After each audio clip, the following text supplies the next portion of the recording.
সার্বভৌম ভট্টাচার্য অতি জ্ঞানী ব্যক্তি, অতি জ্ঞানী ব্যক্তি। তিনি প্রথম মহাপ্রভুকে পাড়ার ছেলেই মনে করতেন। আরে ও তো নিমাই, ভালো করে গোফদারিও তো ওঠেনি, ওরে কি অবতার। উনি কিন্তু অনেক পণ্ডিত। যত পাণ্ডিত্য বাড়ে ভক্তিটা তত কমে।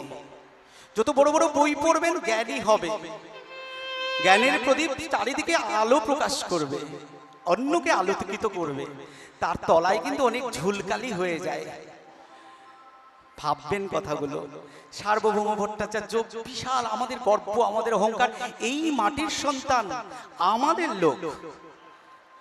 তিনিও কিন্তু অহংকারী হয়েছিলেন। তারপরে মহাপ্রভুর অবতার তত্ত্ব দেখলেন, অবতার চিহ্ন দেখলেন, আছাড়কে পায়ে পড়লেন। পায়ে পড়ে যে লিখনিটা লিখেছিলেন, তার পাণ্ডিত্য তো আমাদের দরকার, তার পাণ্ডিত্য দরকার। কারণ আমাদের নিমাই তো পণ্ডিত ছিলেন, স্কুল পাস, মাধ্যমিক পাস, 8 পাস এরকম ছিলেন না। তিনি অনেককে হারাতেন। নবদ্বীপকে অক্সফোর্ড অফ বাংলা বলা হতো। সুতরাং আমাদের এটা ভুললে চলবে না। কি লিখছেন? মহাপ্রভুর রূপ বর্ণনা করলেন। আমরা বন্দনা এটা গাই, উজ্জ্বল বরণ গৌর বরদেহম। এই গানটা আমরা করবো এখন।